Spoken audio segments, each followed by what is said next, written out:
3I Atlas has reached perihelion, and the moment it did, the universe blinked. Astronomers expected the classic cometary flare-up, violent jets of sublimating ices, a massive coma expansion, a dramatic surge in brightness. Instead, something so unnatural unfolded that even the most conservative voices in astrophysics are now struggling to explain it. Rather than erupting with activity, 3I Atlas collapsed into silence, as if some internal system recognized the solar energy spike and responded by shutting itself down. Not cooling, not slowing, deactivating. And that's where the tension begins, because comets don't deactivate. They don't regulate. They don't have feedback loops. They just react to the Sunday. They obey thermodynamics. They obey physics. Yet this object behaved as if physics was a suggestion, not a law. This is why Michio Kaku's recent comments feel like a warning disguised as analysis. He is not using the language of Discovery Channel speculation. His tone is controlled, careful, almost restrained, and that is precisely what makes it terrifying. He knows what every researcher secretly understands. If this behavior isn't natural, then it can only be intentional, and intentional means engineered, designed, purposeful. No one wants to be the first to say artificial, but everyone in those closed-door symposiums is circling around that same forbidden conclusion. Thousands of comets have passed perihelion, thousands have flared according to the same thermal playbook. None have inverted the model like this. None have silently suppressed activity during maximum heating.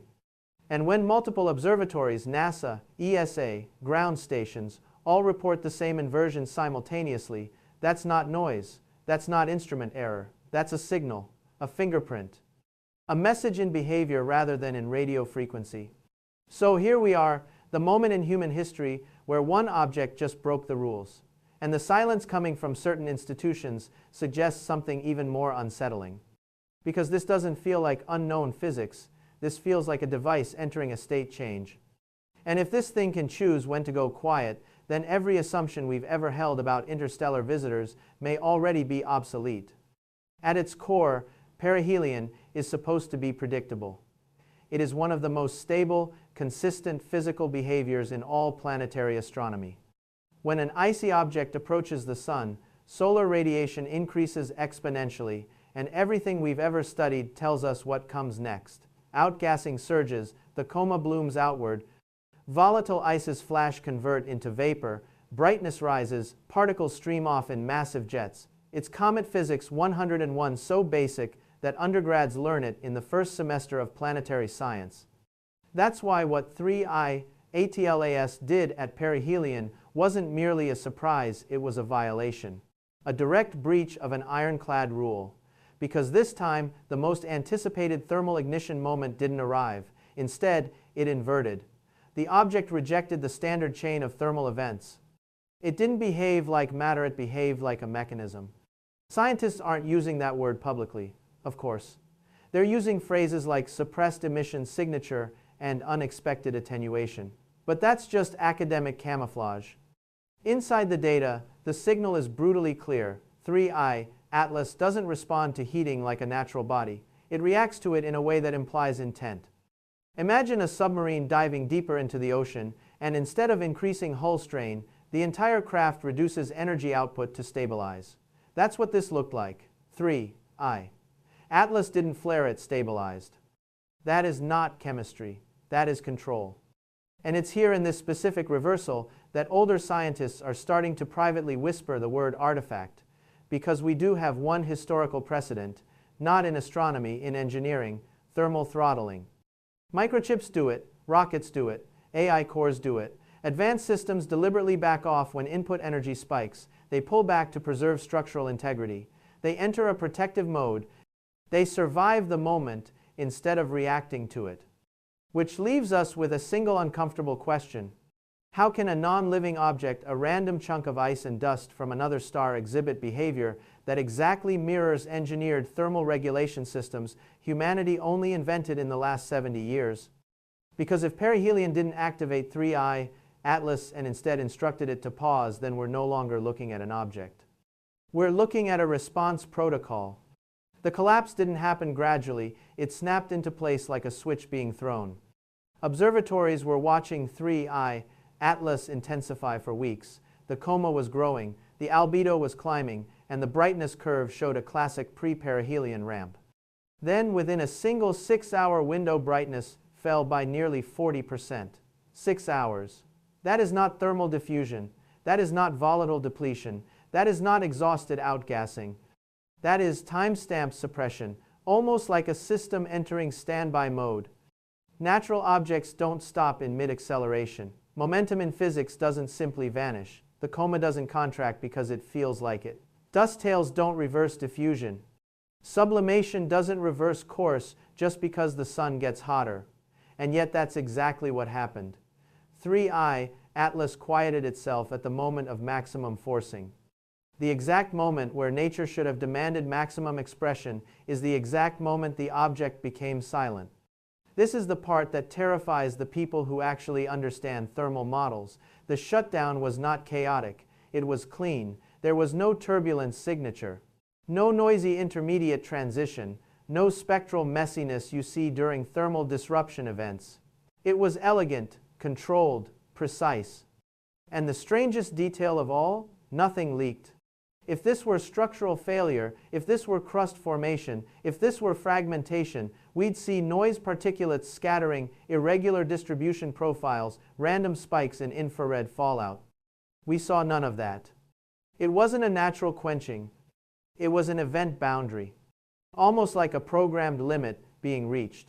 Almost like a threshold crossing. Almost like something deciding that the moment had come to do what no natural comet has ever done, reduce its outward signature to almost zero. As though the object was managing its own cosmic footprint. We are long past the point where this can be dismissed as interesting comet behavior. This was suppression. And suppression, in nature, has only one consistent origin, agency. As 3I Atlas approached perihelion, the initial chemistry was predictable, classic cometary volatiles, water vapor, CO, CO2, organic compounds consistent with crust disruption. That's exactly what the spectrometers expected to see. But then during the perihelion event, the spectral lines changed. Molecular signatures appeared that do not correspond to any known database entry. Not carbon chains we understand, not nitrogen structures stable under solar heating, not even exotic organics from Oort cloud outliers. These were unknowns. Combinations we cannot synthesize, not because we lack the lab techniques, but because they don't exist in equilibrium in any environment nature produces. This is the part most people still don't grasp. We have physically cataloged almost every stable molecular configuration in the thermal window 3I Atlas occupied. And these spectral lines weren't just unfamiliar, they were impossible. They represent non-equilibrium molecules that should instantly degrade under that level of solar flux. Yet somehow, they were present, sustained, coherent, like an active process was generating them moment to moment. This is where the instrumentation teams admitted something off record. If those signatures aren't natural chemistry, then the only alternative is that they're not chemistry at all, but emissions from artificial reaction processes. The kind of signatures you'd expect from engineered energy conversion, ionized intermediates, fuel cycle byproducts, temporary states that exist only inside machinery. To pretend this is rogue comet behavior is absurd. This isn't a weird rock, this is a reactor signature. When the University of Hawaii team cross-referenced the unidentified lines to exotic plasma states used in experimental propulsion systems, the matches weren't perfect, but they were close enough to send chills through the room. There is no natural mechanism that produces sustained, non-equilibrium molecular emissions and then shuts them off on cue. That is not material. That is not geology. That is not sublimation. That is process. Natural objects heat unevenly.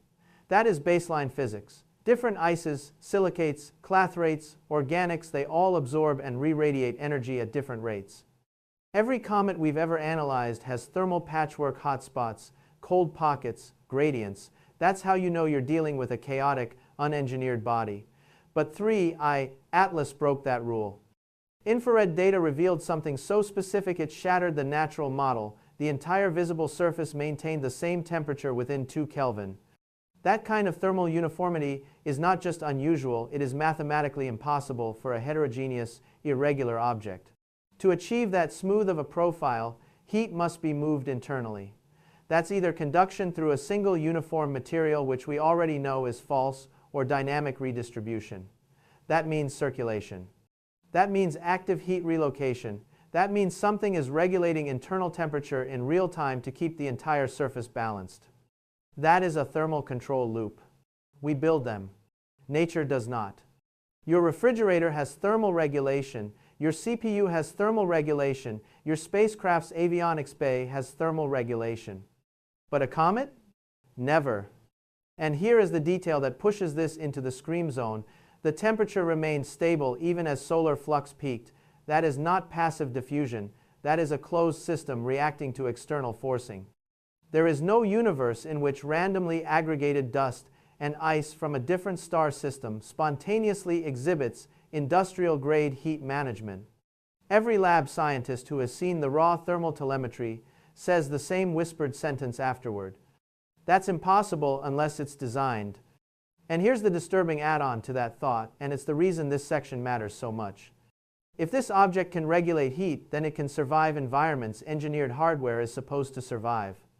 In other words, 3I Atlas didn't endure perihelion. It prepared for it.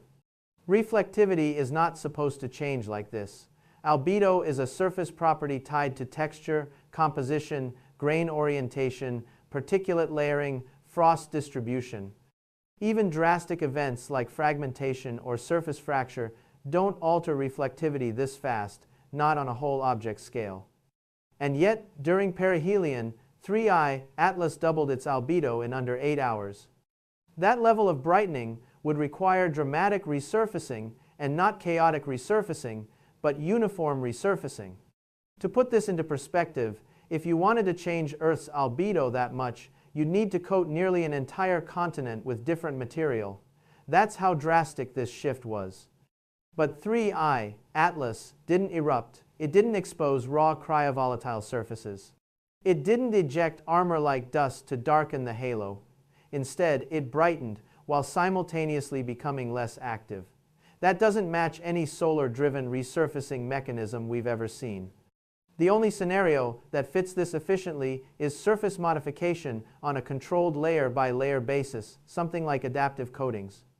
We already experiment with electrochromic materials surfaces that change reflectivity based on voltage, smart windows, display films, thermochromic polymers coatings that shift based on heat transfer thresholds. These technologies exist here on Earth, but only in prototype scale, and only within artificial systems. Nature does not create electrochromic coatings. Nature does not create responsive reflective skins. Nature does not reconfigure surface reflectivity with timing synced to incoming energy spikes. What happened to 3I Atlas looks like a surface reconfiguration event, something adjusting optical response to optimize survivability or signal output. And this exact kind of reflectivity modulation is used in stealth technologies, thermal control arrays, and high-efficiency solar power management. It is one thing to have unknown chemistry. It is one thing to have thermal control. But when a body visibly recoats itself in a matter of hours at perihelion, and does so in a way that increases reflectivity while decreasing sublimation, that's not geology. That's behavior.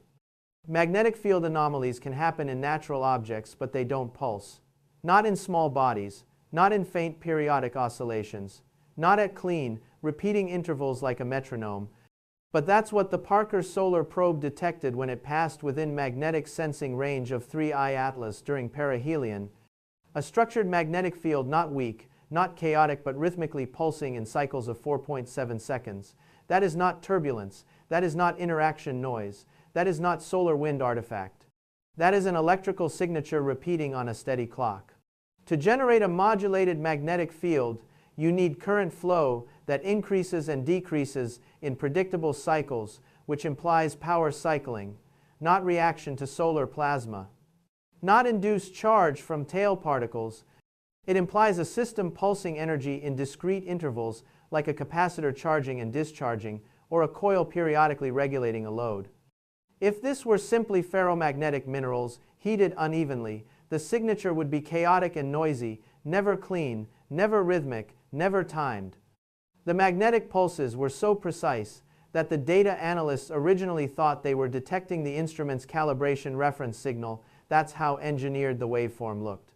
It took multiple datasets and cross-validation against telemetry from other vehicles to confirm the signal wasn't coming from the instruments themselves, but from the object.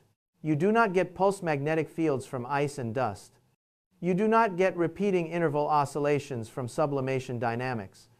You get pulsed fields from coils, converters, regulators, power distribution hardware from circuitry. This is the moment in the dataset where the alien machine interpretation stopped being fringe. Because if something is generating periodic current flow inside 3I Atlas, that means there is organization, there is regulated transfer of energy, there is a system running inside that structure. And that means the question is no longer, is it artificial? The question becomes far more uncomfortable. What is it doing, and who is it doing it for? Orbital mechanics is the most unforgiving branch of physics because it leaves no room for narrative. An object either follows the calculated path or it doesn't. And comets are especially easy to model at perihelion because the forces acting on them are massive, predictable, and external: solar gravity, radiation pressure, outgassing jets. Yet when 3I Atlas hit perihelion, its path deviated by 800 kilometers from the projected position. That is not a rounding error. That is not a bad measurement. That is not noise in the data. That is an impulse. A force was applied. Something moved this object. If this deviation were caused by outgassing, we would see thrust signatures, directional jets, particulate vectors, heat spikes, asymmetry in coma formation. We saw none, zero, no visible thrust. No plume. No momentum residue. That means the object changed its trajectory without interacting with the surrounding environment the way natural objects do. Which leaves a horrifyingly short list of possibilities. The first, gravitational interaction with an unseen massive body. But we would have detected that body because any mass large enough to apply that kind of torque would leave fingerprints in solar resonances. The second, a non-volatile propulsion force. Something internal, something sealed, something capable of pushing without ejecting mass. Translation, field propulsion. Humanity has never successfully built a practical field propulsion craft. But theoretical models exist. Alcubierre-type curvature modulation, electromagnetic lightcraft impulse, quantum vacuum dipole drive, all speculative but all centered around the same idea, moving without burning fuel, the way 3I Atlas moved. So now the uncomfortable interpretation becomes the default interpretation. This was not a reaction to perihelion. This was a maneuver. When Michio Kaku talks about 3I Atlas now, there's a tone beneath his words that isn't excitement, it's caution. Because if this object performed an engineered maneuver at perihelion, if it suppressed activity intentionally, if its magnetic field pulses indicate power cycling, if its chemistry is non-equilibrium and reactor-like, if it adjusts reflectivity like a smart surface, if it redistributes heat like a controlled thermal loop, then this is not a comet in any meaningful sense. This is a device, a construct, a technological artifact currently moving through our solar system and behaving as though perihelion was not a heat crisis, but a scheduled systems event. And here's the darkest implication. It didn't try to hide. It didn't mask its signature. It didn't spoof its orbit. It didn't flatten its profile to mimic a standard comet curve. It let us watch. Which suggests the possibility that 3I Atlas expected to be observed or didn't care if it was. And both possibilities point to a civilization that is not merely ahead of us, but so far ahead that our detection systems are irrelevant to them. They don't need to conceal. They don't need misdirection. They don't need stealth. If the object is artificial, then the intelligence behind it might be gone extinct millions of years. Or it could be active, functional, and coldly assessing our star. Maybe it is mapping stellar behavior. Maybe it is harvesting energy. Maybe it is testing our response. But the line has already been crossed. We now have multiple independent datasets showing behavior that violates natural astrophysical models in at least 9 separate domains. Statistically, that pushes natural origin into absurdity. This is why the silence around December 19th matters. That is when Hubble, Webb, and ground arrays converge for synchronized imaging. If those instruments confirm even half of what perihelion revealed, humanity will no longer be arguing about whether we are alone. We'll be arguing about whether we are being observed.